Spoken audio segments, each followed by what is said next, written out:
Muy buenas noches, estimados amigos. Sean ustedes bienvenidos a la sesión académica del Colegio de Medicina Interna de México. El día de hoy tendremos como invitada a la doctora Aida Cerda Reyes.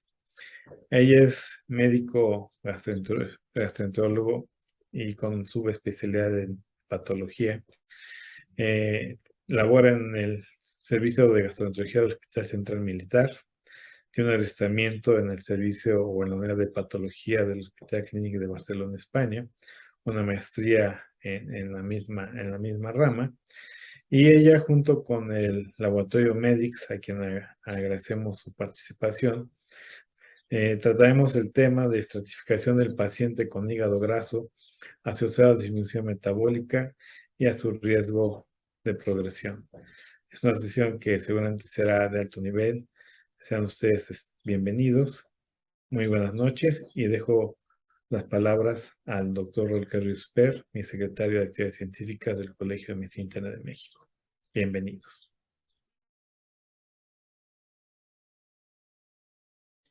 Hola, ¿cómo están todas y todos ustedes? Muy buenas noches. Mi nombre es Raúl Carrillo Esper y a nombre del Colegio de Medicina Interna de México, de la mesa directiva y de nuestro presidente, el doctor Rubén Antonio Gómez Mendoza, como ya es tradicional, les doy la más cordial bienvenida a esta muy importante reunión académica que vamos a tener el día de hoy. Como ha sido de su conocimiento, tanto en las sesiones mensuales como en nuestro curso de actualización, este excelente curso de actualización que se llevó a cabo en Boca del Río Veracruz, se ha tratado insistentemente de este tema del que hoy vamos a hablar en lo referente al hígado graso. Y esto es porque debido a que el hígado graso es un problema de salud pública muy importante que en un buen número de pacientes no se diagnostica, porque bueno, esta entidad no da síntomas, la sintomatología que es cuando ya está en un estadio muy avanzado de evolución y que bueno, buen número de los pacientes que vemos en nuestra práctica padecen de esta enfermedad, asociada a las alteraciones metabólicas propias con las que cursan y también al síndrome metabólico y o a la diabetes mellitus o a la grave epidemia de sobrepeso y obesidad que vivimos en nuestro país. Y para hablar de este interesante tema, el día de hoy tenemos a una invitada excepcional, a la doctora Eira Cerda Reyes. La doctora Cerda Reyes es internista, es gastroenteróloga y hepatóloga. Ella tiene la maestría en investigación por el Instituto Politécnico Nacional y, bueno, tiene los estudios de hepatología, un curso de alta especialidad en hepatología que llevó a cabo en el Hospital Clínic en Barcelona. Actualmente la doctora Cerda Reyes trabaja en el servicio de gastroenterología del Hospital Central Militar y bueno, baste saber su currículum para darnos cuenta de la gran experiencia y conocimiento que tiene en este apasionante tema que nos interesa a todos los internistas. Y el día de hoy la doctora Cerda nos va a hablar en relación a la estratificación del paciente con hígado graso asociado a disfunción metabólica y su riesgo de progresión.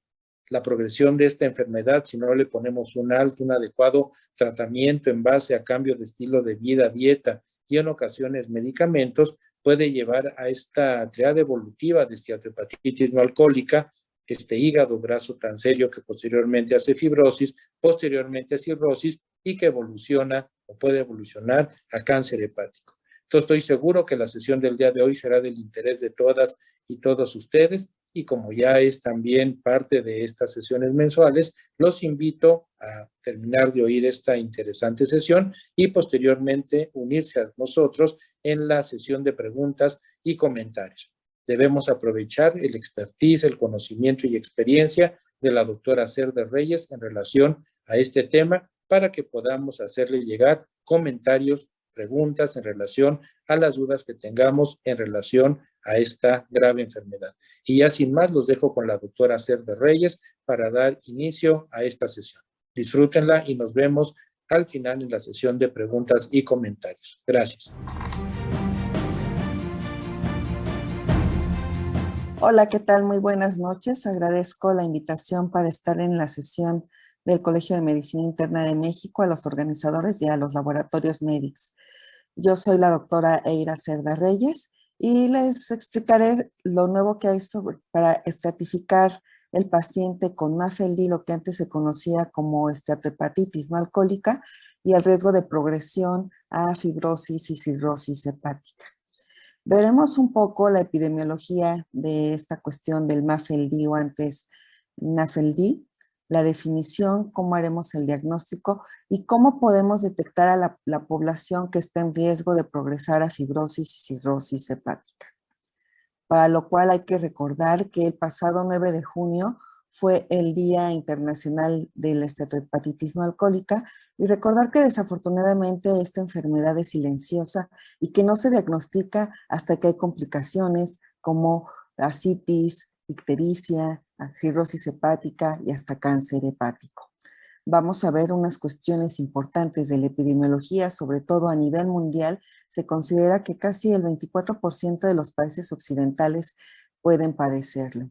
En México hay algunos estudios retrospectivos, sobre todo que se hicieron en personas que se van a hacer alguna revisión de forma anual, en donde vieron que, por ejemplo, el 14% de los pacientes que acudían a estos exámenes, que eran voluntarios, pues más o menos el 62% tenían esteatosis hepática, y algunos otros estudios que hicieron en pacientes que se sometían a una cirugía bariátrica, de ellos sabía que la enfermedad de hígado graso no alcohólico se presentaba en un 82%, y de estos diabéticos, el 18% tenían esteatohepatitis no alcohólica. Desafortunadamente en México, de acuerdo a la Encuesta Nacional de Salud y Nutrición, tenemos que en México hay casi 75.2% de pacientes con sobrepeso y obesidad. De los diabéticos tenemos que son 8.6 millones y que en total casi la población puede tener hasta el 50% de MAFLD con un estudio que se acaba de publicar este año del doctor Aldo Torre. Desafortunadamente también los mexicanos, el 41% tenemos dislipidemia y también la cuestión genética influye. Casi este polimorfismo del PNPLA3 puede estar más en población latina, el primer alelo casi en un 89% y la afección a dos alelos en un 54.7%. Hay algunos estudios a nivel mundial en pacientes ya con cirrosis en donde la inflamación puede estar en un 18% y que la fibrosis puede incrementar hasta en un 38% en pacientes con cirrosis por esteatohepatitis no alcohólica. Algunos otros estudios reportan que casi el 70% de los diabéticos pueden tener MAFLD y que en algunas también publicaciones muy recientes se ha visto que pacientes que tienen esteatohepatitis no alcohólica, de 1 de cada 4 pueden tener complicaciones relacionadas con las enfermedades hepáticas, como es lo que les comentaba, cirrosis, ascitis, varices esofágicas, encefalopatía hepática, infecciones y cáncer hepático. En México, este estudio del grupo del doctor Aldo Torre y de la doctora Graciela Castro hicieron una estimación, sobre todo a nivel nacional, de la presencia de hígado graso no alcohólico, esteatohepatitis no alcohólica, actualmente en MAFLD, en donde vemos que la prevalencia es alta en 5 estados de la República, sobre todo a nivel del norte del país, Jalisco, Estado de México, Nuevo León y Puebla. Y que con estos, sobre todo estados, hicieron una predicción de la prevalencia a nivel nacional, en donde desafortunadamente casi el 50% de la población nacional lo puede presentar. Dentro de las definiciones, antes lo que se llamaba NAFLD, que era esteatohepatitis no alcohólica, pues era la definición de tener esteatosis hepática por algunos estudios, no ingesta de alcohol y no otras causas de enfermedades hepáticas. Y actualmente esto que es MAFLD, que es una definición que sobre todo se propuso por un grupo de expertos a nivel mundial, han definido que esteatosis hepática con cualquier estudio de imagen o cualquier estudio no invasivo, más sobrepeso u obesidad o diabéticos y que tengan al menos 2 de los siguientes 2 riesgos cardiovasculares como obesidad, hipertensión, dislipidemia, prediabetes, PCR más de 2 miligramos sobre decilitro, un coma más de 2.5, ya lo consideran con este diagnóstico de MAFLD. Recordemos que antiguamente el hígado graso no alcohólico se decía que era menos de un 5% de la esteatosis hepática sin evidencia de balonino, o sea, de inflamación en el hígado, y que ya para lo que es enfermedad de hígado graso no alcohólico también al menos 5% de la esteatosis hepática, pero con inflamación del hígadito, que es que tengan un baloning o infiltración grasa en los hepatocitos. Esta definición, sobre todo de hígado graso, empezó por Thomas Addison en 1854 y a lo largo de los años esto ha ido cambiando de acuerdo a la Asociación Americana y Europea para el Estudio del Hígado hasta llegar a este consenso en el 2020, en donde 22 países y estos expertos es lo que definieron como esteatosis con cualquier estudio no invasivo, ultrasonido o algunos otros scores, sobre todo que se realizan sobre todo con estos nuevos estudios de Fibromax, Fibrotex, tenerlo como diagnóstico de esteatosis, más estos criterios de sobrepeso, obesidad, diabetes y disfunción metabólica, pues nos hacen el diagnóstico. Para lo cual, aquí se resume todo ello. Ya vimos esteatosis hepática, estudios de imagen, biomarcadores serológicos, escalas o biopsia hepática, pacientes que tienen sobrepeso o obesidad y sobre todo en asiáticos más de 23 kilogramos sobre metro cuadrado, pues en asiáticos nos da directamente MAFLD, que significa disfunción metabólica asociada a hígado graso. Si se dan cuenta, ya esteatosis hepática y diabéticos directamente también pasan al diagnóstico de MAFLD. Pero ¿qué pasa? También los pacientes delgados pueden tener hígado graso y es importante en ellos ver la presencia de estos dos factores de riesgo metabólico.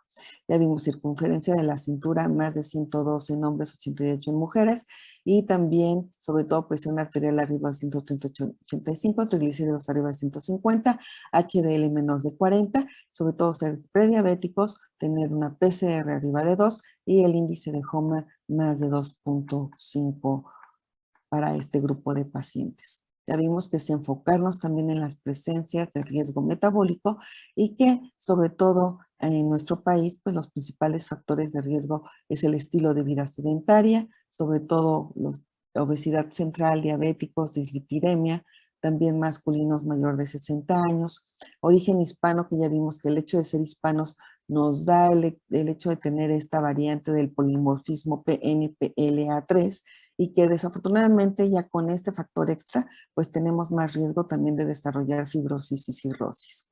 El 4 de marzo se conmemoró el Día Mundial de la Obesidad y también gastroenterólogos expertos han reportado que la obesidad más hígado graso tiene un riesgo de 4.5 veces de desarrollar carcinoma hepatocelular. Dentro de la fisiopatología, normalmente tenemos un hígado sano, todo equilibrado, que funciona bien para la oxidación de ácidos grasos y la gluconeogénesis. El problema es que este hígadito se empieza a acumular con grasa. Cuando hay acumulación de grasas, hay que considerar que sobre todo esta grasa, pues se empieza a inflamar el hígado, aumentar todo el estrés oxidativo, disfunción mitocondrial, alterar sobre todo la oxidación de los ácidos grasos, la gluconeogénesis, y esto, pues al tener una alteración en la biosíntesis de lípidos y piruvatos, da sobre todo glucólisis y daño del hepatocelular y del hepatocito. Desafortunadamente, el hígado graso no alcohólico, hoy actualmente como MAFLD, puede evolucionar a cirrosis hepática hasta en 15 años y desafortunadamente también hasta en 6.5 años carcinoma hepatocelular en un 7.2% o hasta descompensaciones de la enfermedad hepática en un 45%. El riesgo de muerte normalmente en estos pacientes siempre es más cuestiones de complicaciones cardiovasculares, neoplasias malignas, sobre todo en tubo digestivo, pero también todas las complicaciones de la enfermedad hepática, o sea, de la cirrosis hepática. La importancia del tratamiento, si se dan cuenta, sobre todo es evitar que este hepatitis no alcohólico MAFLD progrese a fibrosis hepática, a cirrosis y a carcinoma hepatocelular. Por eso es tan importante detectar a todos estos pacientes con factores de riesgo. Entonces, la importancia del tratamiento es disminuir la progresión a fibrosis, fibrosis avanzada y cirrosis y controlar las comorbilidades disminuir también las complicaciones cardiovasculares, aumentar la calidad de vida y sobre todo tener algunas opciones terapéuticas para este grupo de pacientes.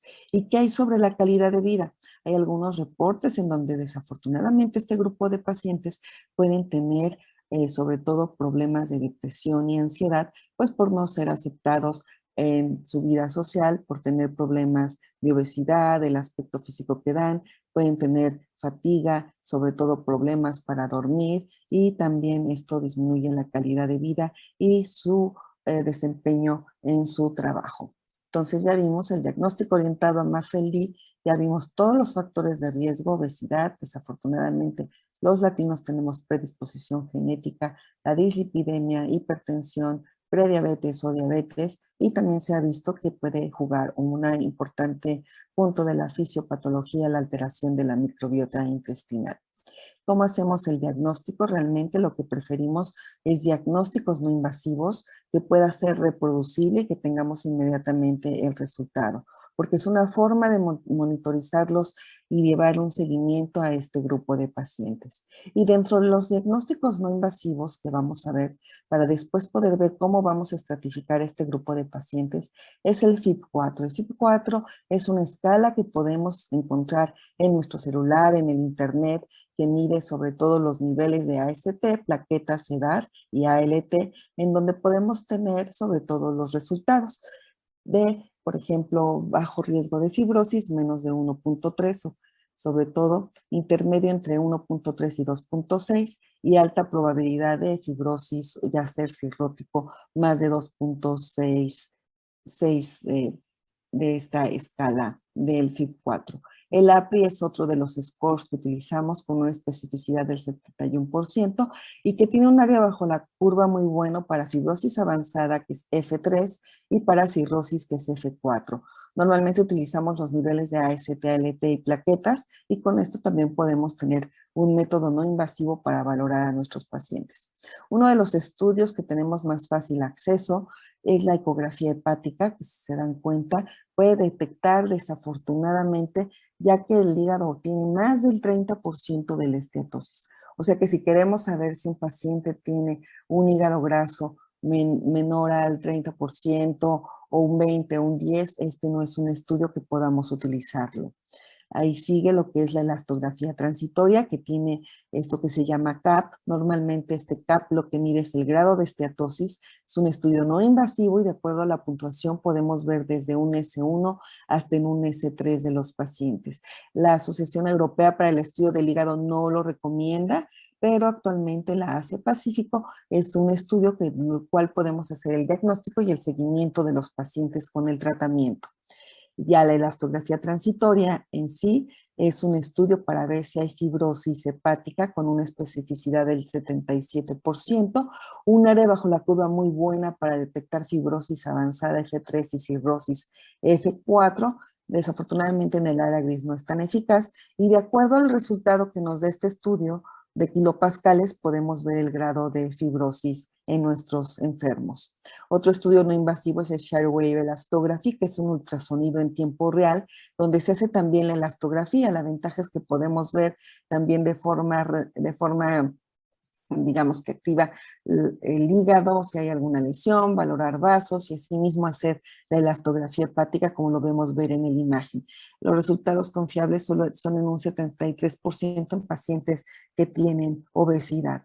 Y hoy por hoy el gol estándar es la elastografía por resonancia o la elastoresonancia, en donde podemos ver sobre todo acumulación de grasa desde un 5% y también podemos ver el grado de fibrosis. Desafortunadamente es un estudio que utilizamos solamente para estudios de investigación. Actualmente a nivel nacional ya lo podemos mandar en algunos hospitales privados y públicos y que también es una forma muy buena para detectar fibrosis y esteatosis en este grupo de pacientes de MAFLD. Otro score no invasivo es el NALF score, que también lo podemos realizar en nuestra computadora. Esto fue realizado por el doctor Paul Angulo, en paz descanse, un hepatólogo que estaba en Estados Unidos, y que también podemos identificar la presencia de fibrosis con una especificidad hasta del 98% de los enfermos. Para algunas enfermedades todavía sigue siendo importante realizar la biopsia hepática y en algunos estudios que actualmente se están realizando a nivel mundial, todavía algunos de ellos la recomiendan. Pero finalmente, teniendo todos estos estudios no invasivos, pues podemos sobre todo ahorrarnos el riesgo de hacerla.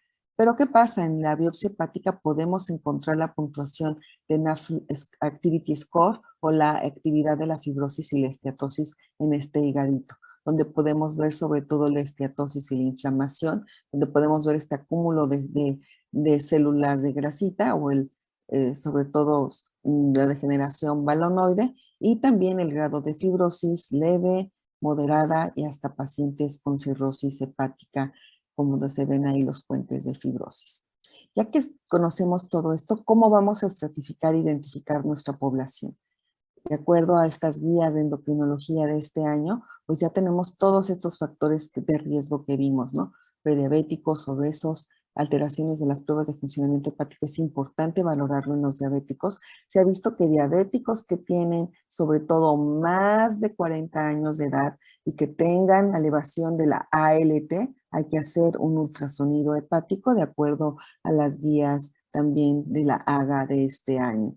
Asimismo, prevenir todas las complicaciones cardiovasculares y el desarrollo de complicaciones de la enfermedad hepática. Y ahorita nos vamos a enfocar en el riesgo de estratificación de este grupo de pacientes.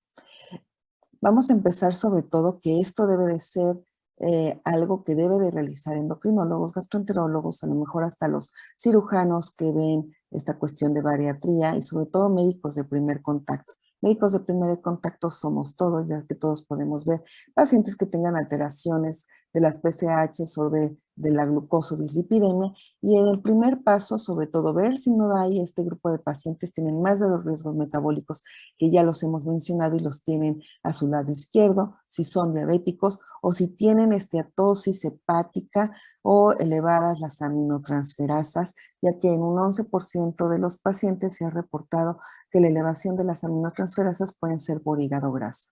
En el paso número 2 es ver si tienen ingesta de alcohol, si tienen alguna otra enfermedad hepática y para eso hay que ver si de la ingesta de alcohol tienen más de 14 bebidas por semana en mujeres y más de 21 en hombres, si tienen alguna otra cuestión como hepatitis B, C o considerar todo el panel de autoinmunidad, anticuerpos antinucleares, antimúsculo liso, anti-LKM, inmunoglobulinas, ferritina o alfa-1-tripsina para descartar enfermedades hepáticas. Si todos estos estudios son negativos, pues vamos a pasar al paso 3. Si alguno de esos fuera positivo, hay que enviarlo al hepatólogo. Dentro del paso número 3, realizar estudios no invasivos de fibrosis y que ya vimos que aquí podemos utilizar el FIB4. Este FIB4 que ya vimos en las diapositivas previas, de acuerdo al numerito que nos salga, si es un FIB4 menos de 1.3 puntos, pues seguimiento 2 a 3 años. Si es un riesgo intermedio, son pacientes que debemos de hacerles un estudio no invasivo de fibrosis, ya sea elastoresonancia o elastografía, o pacientes que ya tienen un FIB4 arriba de 2.6, son pacientes que ya tienen cirrosis hepática y que tenemos que mandar al hepatólogo. Si nos sale con un riesgo intermedio, pues lo ideal también es referir al hepatólogo y ver si hay que hacer algún otro estudio no invasivo para corroborar el grado de fibrosis y de acuerdo al resultado seguimos con la continuidad del paciente. Normalmente, ¿cómo vamos a hacer el tratamiento? Tanto para todos los grupos de bajo riesgo, intermedio y alto, pues lo ideal es el manejo multidisciplinario. Cambios en el estilo de vida, que es dieta y ejercicio, pérdida de peso, en todos los grupos hay que hacerlo. Terapia para el MAFLD en el primer grupo no es recomendado, en los otros dos grupos sí, que lo veremos a continuación, pero en todo, sobre todo, hay que verificar el riesgo metabólico cardiovascular para dar tratamiento. ¿Qué quiero decir? Si son pacientes que tienen dislipidemia, deben de ser tratados con estatinas. Y si son diabéticos, pues también realizar su tratamiento con los medicamentos que ya tienen, o si no, sobre todo, dejarles pioglitazona, GLP-1 y llevar el seguimiento de la diabetes mellitus. Ya vimos, todos ellos deben de bajar de peso y sobre todo en los de bajo riesgo no está recomendado la medicación de hígado graso para el grado intermedio considerar, al igual que los de alto riesgo. Ya vimos en resumen, identificar los factores de riesgo, pacientes diabéticos, pacientes con más de 2 riesgos cardiovasculares o a riesgo de estatosis hepática en estos pacientes o elevación de las transaminasas, realizar un estudio o una historia clínica exhaustiva para descartar alguna otra enfermedad hepática, después realizar un estudio no invasivo de fibrosis, FIB4 o elastografía, y con estos estudios los pacientes que tengan alto riesgo referir al gastroenterólogo, al hepatólogo, riesgo intermedio también, y ver si se tiene que realizar algún otro método no invasivo de fibrosis, y los de bajo riesgo seguimiento cada 2 o 3 años.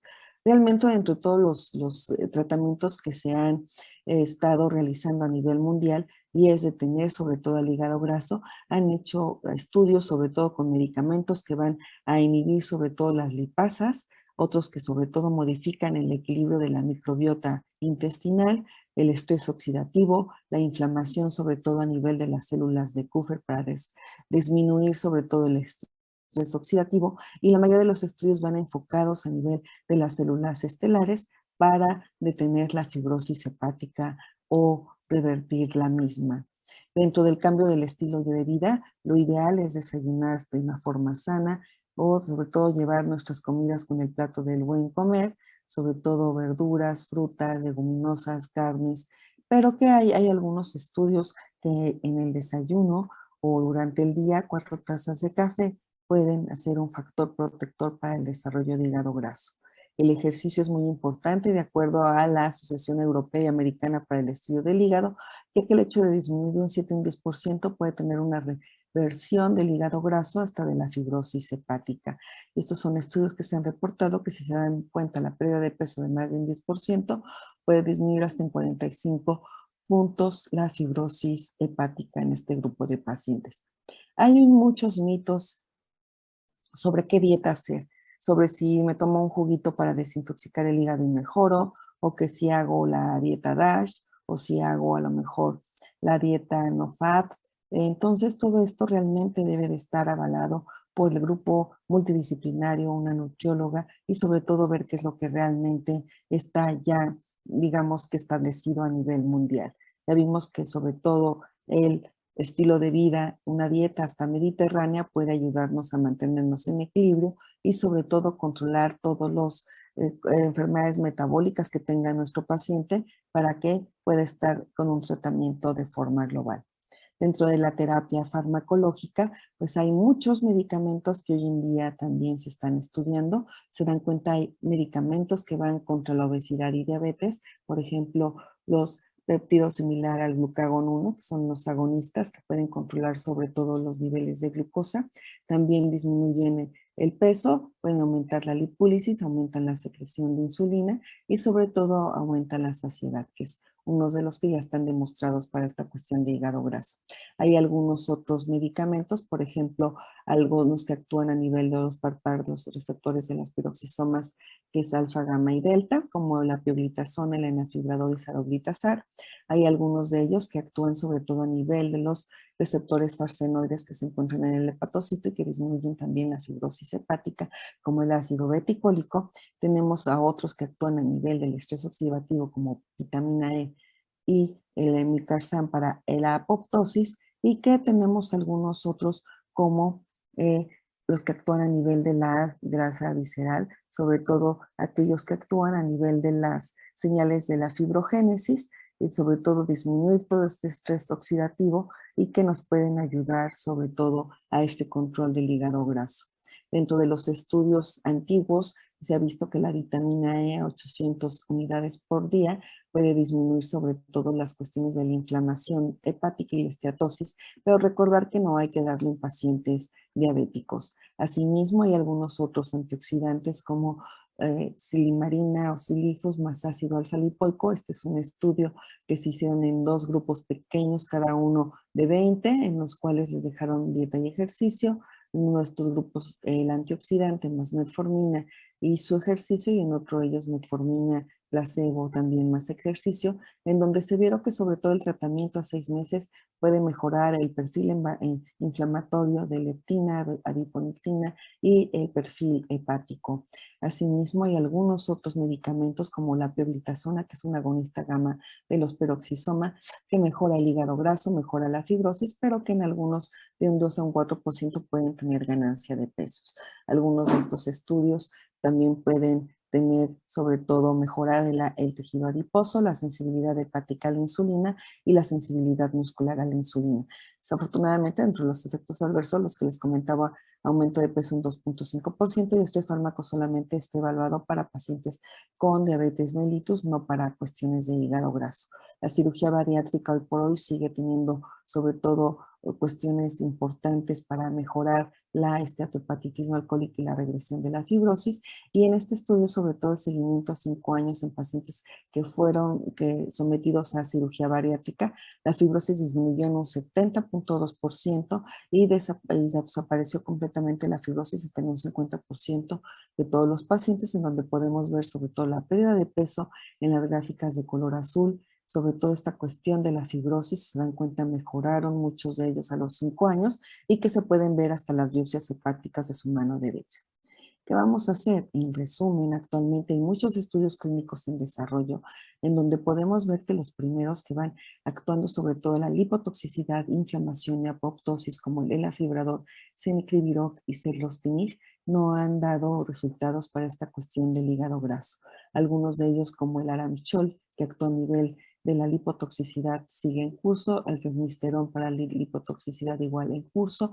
Dentro del ácido beticólico se ha visto que puede disminuir esta cuestión de la fibrosis hepática y el hígado graso, y el semaglutide sobre todo también se ha visto que disminuye el peso y disminuye el hígado graso, más no la fibrosis hepática. Y podemos ver aquí la resolución de NASH con estas terapias. En monoterapia, por ejemplo, tenemos el anifibrador, un 49%, el semaglutide para hígado graso en un 67%, y los demás estudios pues no han dado resultados. Y tenemos el primero, la efruxifermina, que es también uno de los medicamentos que se están estudiando actualmente para esta cuestión del hígado graso, en donde pueden mejorar sobre todo esta cuestión del hígado graso hasta en un 54%, y que este medicamento es un análogo del factor de crecimiento 21 de los fibroblastos.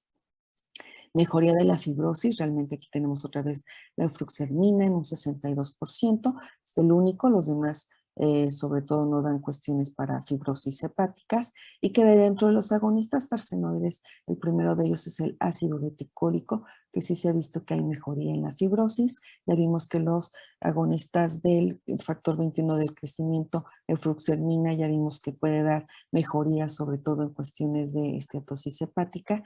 Los agonistas de los receptores de los piroxisomas, uno de ellos es la pioglitazona, que ya vimos que fue uno de los primeros que se utilizó para esta disminución del hígado graso y fibrosis. Y tenemos hoy en día los agonistas GLP-1, de los cuales ya vimos que la semaglutide y la liraglutide pueden mejorar sobre todo la cuestión del hígado graso, más no la fibrosis. Y los inhibidores CGLT2, sobre todo los inhibidores cotransportadores de sodio, glucosa, pues vimos que todavía no hay algún resultado sobre hígado graso y fibrosis hepática. Dentro del resumen ya vimos que de estos medicamentos el ácido ubeticólico sí nos puede ayudar a esta cuestión de la fibrosis hepática, semaglutide para hígado graso, y los demás estudios siguen en curso. Dentro de las conclusiones, y que es importante recordar, desafortunadamente a nivel nacional la prevalencia de obesidad y diabetes se están incrementando, y que el hecho de descubrir y diagnosticar el grado de fibrosis son factores relacionados a mortalidad por causa hepática y complicaciones de la misma, y necesidad de trasplante hepático. Actualmente, una de las indicaciones para trasplante hepático es cirrosis hepática por MAFLD. El MAFLD ya vimos que aumenta las complicaciones cardiovasculares, que es de lo que fallece este grupo de pacientes, y de neoplasias no relacionadas a cuestiones del hígado o a complicaciones hepáticas, que lo ideal es realizar estrategias preventivas para poder diagnosticar este grupo de pacientes. Actualmente el gol estándar es dieta y ejercicio y el control de todas las complicaciones cardiovasculares. Lo ideal es tener una evidencia por estudios no invasivos de esteatosis hepática y de ahí llevar sobre todo cuáles son los grupos de riesgo, sobre todo verificar que tengan ausencia de ingesta de alcohol, porque puede haber daño dual, que estén a lo mejor con hígado graso porque son obesos y que también tengan un problema de enfermedad hepática por alcohol. Lo ideal es un seguimiento multidisciplinario, nutriólogo, gastroenterólogo, hepatólogo, internista, endocrinólogo para mejorar este grupo de pacientes. La verdad es que agradezco mucho de su atención y lo ideal es identificar sobre todo a este grupo de pacientes para poder mejorar la calidad de vida y evitar que estos desarrollen fibrosis y cirrosis hepática.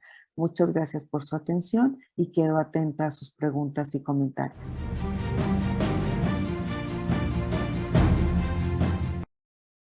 Bien, muy buenas noches, bienvenidos ustedes a esta sesión.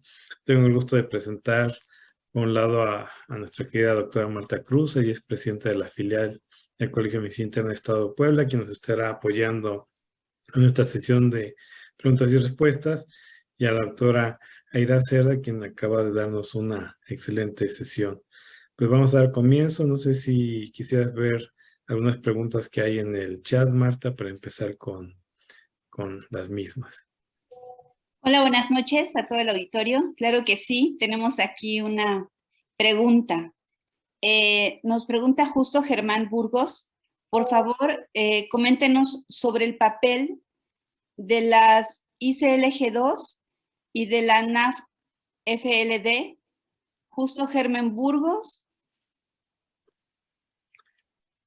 Esa es la pregunta, doctora.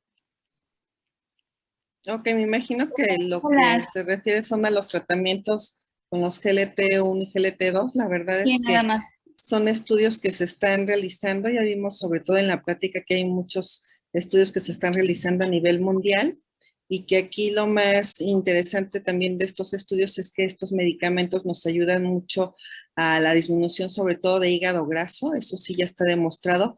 Para fibrosis hepática todavía como tal, ¿no? Pero digamos que pueden ser unas de las opciones, sobre todo para el tratamiento de hígado graso, o lo que él comentaba, el NAFLD o NFLD, que antes se llamaba enfermedad de hígado graso no alcohólico, que actualmente con estas nuevas, digamos que siglas, se trata sobre todo de englobar toda la cuestión metabólica de la enfermedad. Bien. También algunos de nuestros asistentes nos dicen que cuál sería la recomendación de suplementación con vitamina E en hígado graso. Sí, en hígado graso, sobre todo lo que es la vitamina E, está ya dentro de las guías clínicas, sobre todo europeas, como tratamiento de 800 unidades al día. Se pueden dar durante 6 meses. Solo hay que recordar que este tratamiento está indicado en pacientes que tienen hígado graso, pero que no sean diabéticos. Eso es la principal indicación. Ok. Marta. Doctora, sí, también nos comentan, se ha estudiado que el ayuno intermitente es una buena opción terapéutica para el hígado graso y control de diabetes. ¿Usted lo recomienda? La verdad, esa es una pregunta interesante y por eso pusimos ahí la diapositiva de mitos y realidades con todas estas dietas que hay de DASH, de ayuno intermitente y todas estas situaciones, hasta de la dieta de ingesta de grasa. La verdad es que hoy por hoy, las revisiones que existen, sobre todo de qué dietas son las ideales para esta cuestión del hígado graso, pues es importante, una de ellas es la dieta mediterránea, que ya está demostrado con grandes estudios en donde sí puede disminuir sobre todo la grasa visceral y la grasa en el hígado, y que hay algunas otras dietas, sobre todo en donde combinan muchas veces hasta cuestiones de más verduras y bajas en carbohidratos, que también se ha demostrado en algunos estudios. La verdad, estas cuestiones de dieta intermitente todavía no hay un estudio como tal más, digamos que contundente, que nos diga que va a mejorar la cuestión del hígado graso. Yo creo que el hecho de que sea un ayuno intermitente, como bajan de pesos, disminuye el hígado graso. La verdad yo no los recomendaría como tal, yo prefiero una dieta equilibrada que tenga todas estas cuestiones del planto, del buen comer, un poco de grasas, de carnes, de vegetales, de leguminosas y sobre todo hacer ejercicio, porque es una mejor manera de tener hasta la cuestión metabólica en mejor control. Bien, pues hay muchas preguntas. Déjenme decirles que tenemos 805 asistentes en este momento, o un buen número de internistas conectados en esta sesión, en lo que es en la página del colegio, y otro número de 80 a 100 en las redes sociales. Con respecto, hay dos preguntas interesantes continuas. Una es sobre ¿cada cuándo recomiendas la realización de estudios o marcadores bioquímicos o escalas para vigilar la evolución o progresión de los cambios en hígado? Y el otro es ¿cuál sería la explicación fisiopatológica de la esplenomegalia en el hígado graso y por qué al presentar mejoría o regresión de patología hepática el vaso no experimenta regresión? Pues muchas gracias por sus preguntas. La verdad es que ya vimos dentro de las últimas revisiones que si tenemos un paciente con el diabético y que tenga elevación de la ALT, siempre hacer un ultrasonido para ver que no tenga hígado graso. Aquí el hecho es, ya vimos todas las escalas no invasivas de fibrosis y la verdad es que hasta el momento no hay alguna guía clínica que nos diga le vamos a hacer cada año, cada 6 meses, digamos que el seguimiento con las escalas no invasivas o con estos marcadores bioquímicos que realizamos. La verdad es que lo aconsejable sobre todo es dieta, ejercicio, apoyarnos con alguna otra cuestión medida. Ya vimos que cuáles son las indicaciones donde sí poder dar algún tratamiento y revalorar en 6 meses. Sobre todo eso es lo que normalmente podemos hacer. Habría que esperar con todas estas nuevas reuniones que se hizo en la Asociación Americana para el Estudio del Hígado, ver también ellos qué es lo que todo este grupo mundial que nos reunimos, a ver cuál va a ser sobre todo la opción del seguimiento en este grupo de pacientes, pero hasta el momento no hay una guía que tal que diga cada año, cada 6 meses, la verdad es que no. Es muy diferente con los cirróticos, que con los cirróticos ya sabemos que es cada 6 meses por lo menos ultrasonido y ya está, ¿no? En los de hígado graso pues tenemos que ver también todas las comorbilidades, ¿no? Sí, tienen dislipidemia, hipertensión y toda esta situación. La segunda pregunta es una pregunta muy interesante. Se ha visto sobre todo que en el grupo de pacientes que tienen hígado graso o que son también que pueden tener una fibrosis avanzada por hígado graso desarrollan más pronto hipertensión portal. ¿Qué quiere decir? Un poquito que aumente esta vena porta de grosor, que tengan esplenomegalia, y que esto es parte de la misma cuestión inflamatoria y del estrés oxidativo que se induce en esta cuestión del hígado graso metabólico. Se ha visto que hasta la hipertensión portal es un poquito más severa en este grupo de pacientes, ya en artículos que se han reportado, sobre todo en los grupos europeos, y que muchas veces el esplenomegalia, lo acaba de decir muy bien el que hizo la pregunta, ya no tiene reversa, porque finalmente es un vaso que ya está hipertrófico y que va a ser muy difícil que hasta vuelva a su tamaño normal. Sobre todo en pacientes, a lo mejor lo podemos ver hasta en pacientes cirróticos que son trasplantados y que ya tienen hipertensión portal, también es muy difícil que vuelva a retornar la cuestión de la esplenomegalia. Muchas gracias, Marta. Tengo otra pregunta. ¿Medicamentos que sí disminuyen fibrosis o regresión de fibrosis 3 a 2? Bueno, también es dentro de los estudios que hay ahorita, el que ha mejorado sobre todo la cuestión de la fibrosis es el ácido beticólico, que es un medicamento que actúa a nivel de los receptores farsenoides, en estas cuestiones de los receptores que se encuentran sobre todo en los colangiocitos y que esto ayuda a que también disminuya la cuestión de la absorción de ácidos biliares, y que este medicamento actualmente se utiliza como segunda línea en el tratamiento de colangitis biliar primaria y que ahorita ya se vio que también puede servir para reversión, un punto en la cuestión de la fibrosis en pacientes con hígado graso sin empeorar la esteatohepatitis no alcohólica. La verdad es que estos estudios pues son muy interesantes y hay algunos otros estudios sobre todo en estos medicamentos de los receptores, de los factores de crecimiento 21 que también se ha visto un poquito la reversión de la fibrosis como vimos ahí en la eufroxamina, que habría que ver ahorita en este año o el siguiente qué es lo que más reporta. Nos preguntan también qué opinión tiene usted acerca del uso de los ácidos grasos omega 3. Sí, prácticamente son antioxidantes, sí los podemos utilizar cuando hay cuestiones de hígado graso, no hay algún artículo igual aleatorizado, doble ciego para ver digamos que su eficacia, pero finalmente sirven como antioxidantes y muchas veces pacientes que tienen hígado graso, pues también recomendamos esta ingesta de omega 6 y omega 3. Bien. También comentarles que, bueno, tenemos médicos conectados de Perú, de Bolivia, de Ecuador, de Paraguay. Y de las preguntas de las redes sociales, pues bueno, te las voy a hacer secuenciales. Uno es el valor o el uso de colchicina o ácido alfa-lipoico en este tipo de patologías. Y la segunda es si es útil el tratamiento con pirfenidona. Mire, muchas preguntas al mismo tiempo con todos los tratamientos que hay hoy en día. Bueno, colchicina, la verdad es que fueron los medicamentos que se usaban hace ya muchos años, yo creo que como unos 30 años, en donde podrían ver si tenía reversión. Solamente hay un paper muy viejito, pero de ahí ya no hubo más, no tenemos algún otro dato. La verdad es que hoy en día pues no está recomendado dentro de las guías clínicas, sobre todo a nivel nacional e internacional. El segundo medicamento que me dijo es el ácido alfa-lipoico. Este es un antioxidante que actualmente se puede utilizar hasta en pacientes que tienen diabetes o que tienen esta cuestión de intolerancia a la glucosa, porque se ha visto que actúa a nivel periférico, también es un antioxidante, disminuye la cuestión inflamatoria y sobre todo también hasta puede utilizarse en pacientes que tienen un poquito de neuropatía diabética y pudiera ayudar al mismo tiempo pacientes que tienen hígado graso por esta cuestión que actúa a nivel del estrés oxidativo.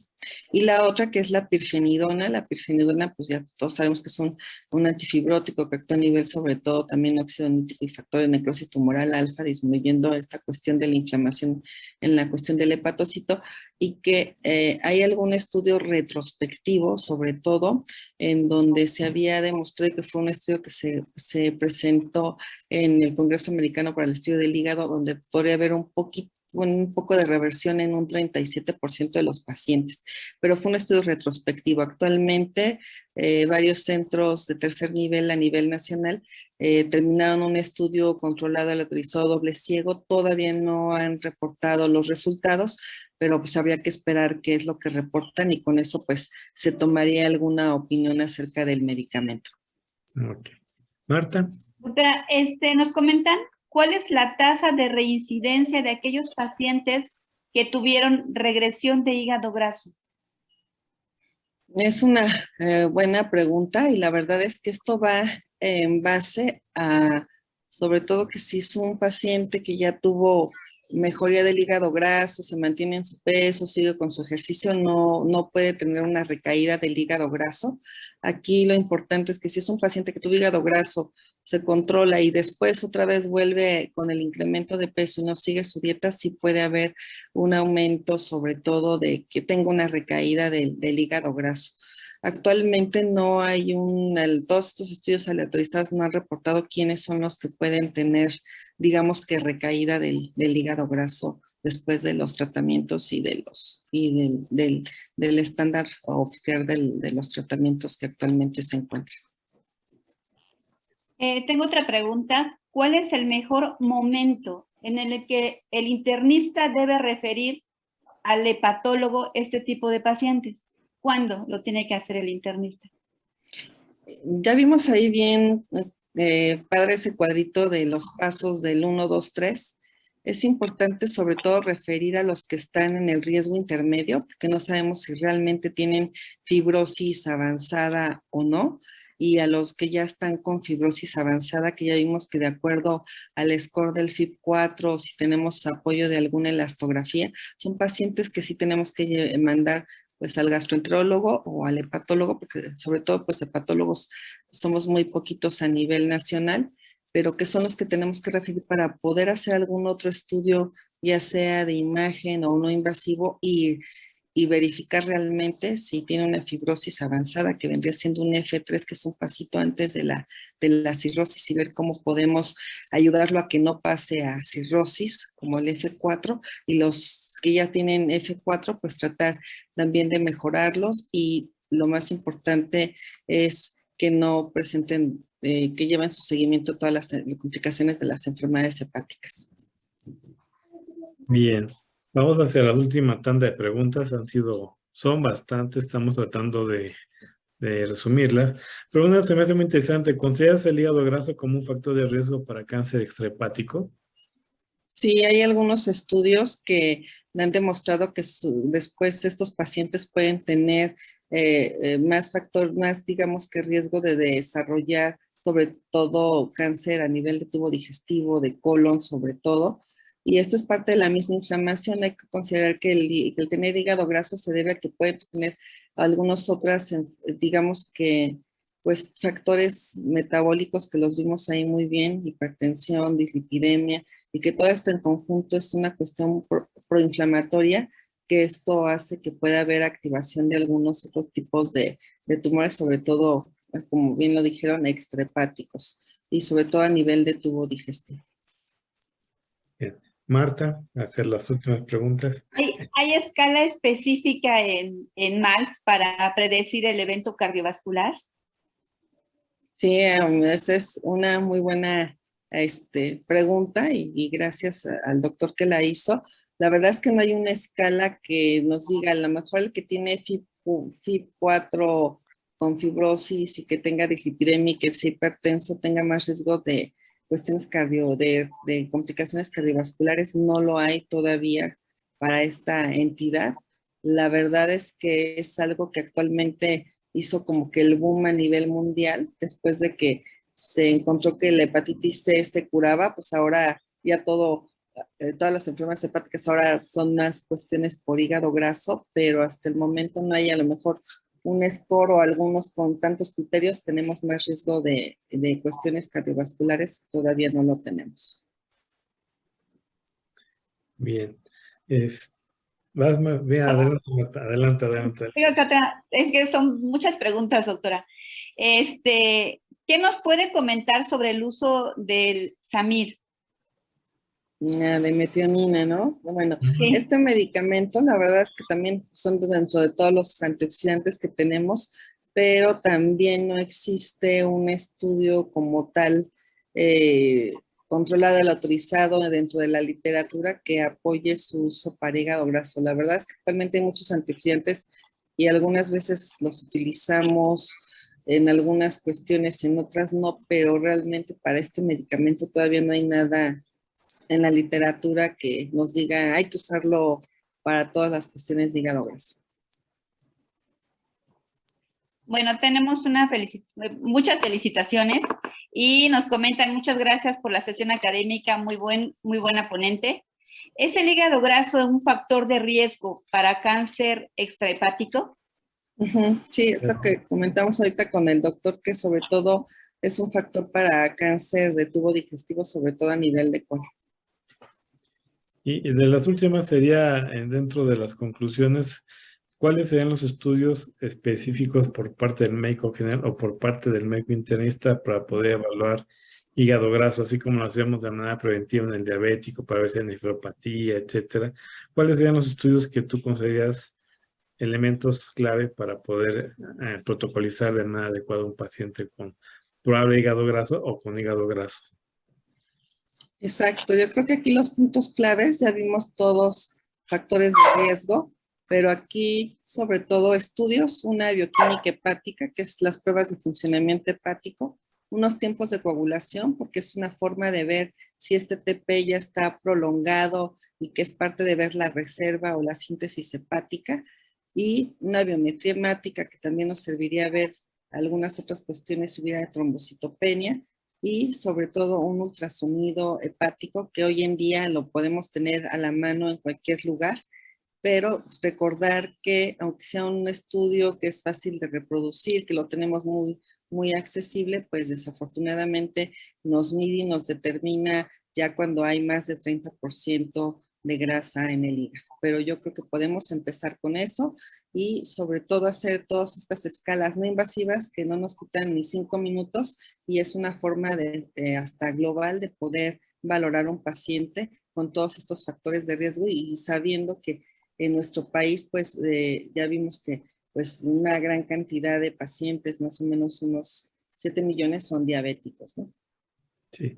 Tratamiento. En base a los niveles de evidencia que presentaste, ¿cómo pondrías tú A, B, C, D el tratamiento?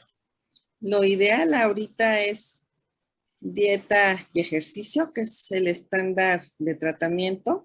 De ahí a lo mejor pacientes que no tengan tanto riesgo cardiovascular podemos hacer apoyo de algunos antioxidantes, siempre y cuando también veamos que nosotros lo indiquemos y que no vayan a estar tomando tampoco estas cuestiones de Herbalife o Milite, porque ya sabemos que eso en lugar de ayudarnos nos empeora. Y de ahí seguiríamos probablemente con antioxidantes como vitamina E, que ya son de los medicamentos que están establecidos en las guías europeas y americanas. Posteriormente, si son diabéticos, pues tratar de darles pioglitazona. Si son pacientes que a lo mejor tienen obesidad mórbida, intentarlo con estas cuestiones de semaglutide, que ya vimos que pueden ayudar a mejorar el peso y a disminuir la cuestión de la esteatosis hepática. Y a lo mejor en aquellos pacientes que tuvieran algún grado de fibrosis, pues esperar sobre todo tener acceso a estas nuevas terapias de como lo ácido beticólico que actúa a nivel de los receptores farsenoides y hasta ahí yo quedaría. Y habría que esperar qué nuevos medicamentos hay y que realmente demuestren el mejorar la cuestión de la fibrosis hepática. Marta.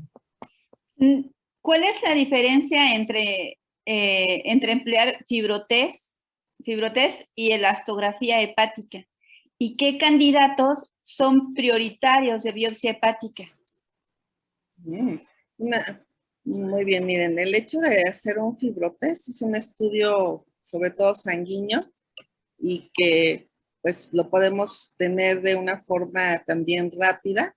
La verdad es que la mayoría de los estudios a nivel mundial, sobre todo europeos de valoración de fibrosis y de hígado graso, se han hecho con elastografía. La elastografía, a lo mejor la ventaja que tiene es que en este momento tenemos los resultados, es muy fácil de hacer, no duele y que ya tiene otro, digamos, que un aditamento más que es el CAP, que nos mide sobre todo la concentración de hígado, de grasa en el hígado, y que eso también nos puede ayudar para el seguimiento de los pacientes de acuerdo al tratamiento y que eso es algo que ya han establecido sobre todo los asiáticos.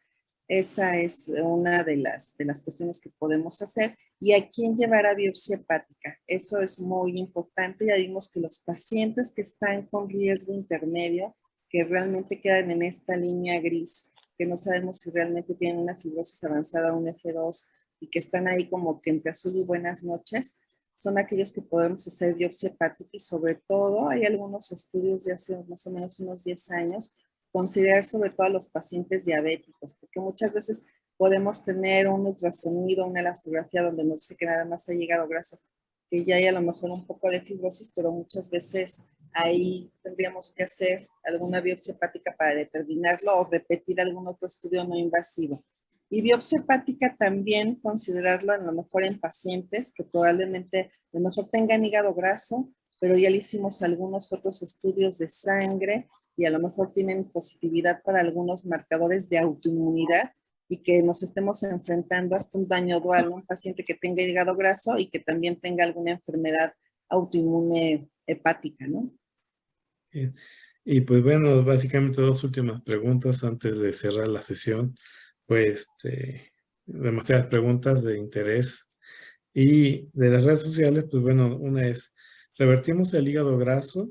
¿Dejamos el manejo o se disminuye? ¿Y cuál es la opinión sobre el uso del tirzepatide? Tirzepatide, la verdad es que no he visto algún estudio con ese medicamento, ni algún estudio que esté con este medicamento, entonces ahí sí no podría a lo mejor contestar la duda del doctor. Y la otra cuestión es que lo ideal es que sí se disminuya el hígado graso y después de que estos pacientes pues hayan disminuido el hígado graso, pues tratar de que así sigan el resto de su vida, ¿no? Para que no tengan este factor de riesgo, ¿no? Okay. Pues mi querida doctora, muchas gracias por estar en esta sesión. Muchas preguntas, muchas felicitaciones a la misma. Seguramente te estamos invitando a otras sesiones del colegio o de nuestras filiales que tenemos en todo el país. Yo invitarlos a nuestro Congreso Nacional de Medicina Interna en noviembre, que puedan entrar al micrositio, tenemos hospedaje con costos preferenciales, y pues cedo a la doctora Marta Cruz, presidenta de la filial de Puebla, quien le va a dar una invitación también. Hola, buenas noches. Los invitamos también a participar con nosotros en la filial Puebla. Vamos a realizar nuestro 36º curso anual y nuestro 6º Congreso Regional de Medicina Interna del Estado de Puebla. Va a celebrarse los días 25, 26 y 27 de agosto. Los esperamos acá, será en el Centro de Convenciones. Los colegiados vigentes es sin costo y dependiendo médicos generales, enfermeras, estudiantes, tienen un costo extra. Los invitamos también a que se conecten a nuestra página que es comiet.outlook.com y sobre todo les podemos dar más informes al teléfono 221-4413-306. Los invitamos y los esperamos en Puebla. Pues bien, muy buena noche, muchas gracias por estar con nosotros y en breve les daremos cuál es el siguiente tema de la siguiente sesión académica. Buenas noches, muchas gracias. Buenas noches. Buenas noches, gracias.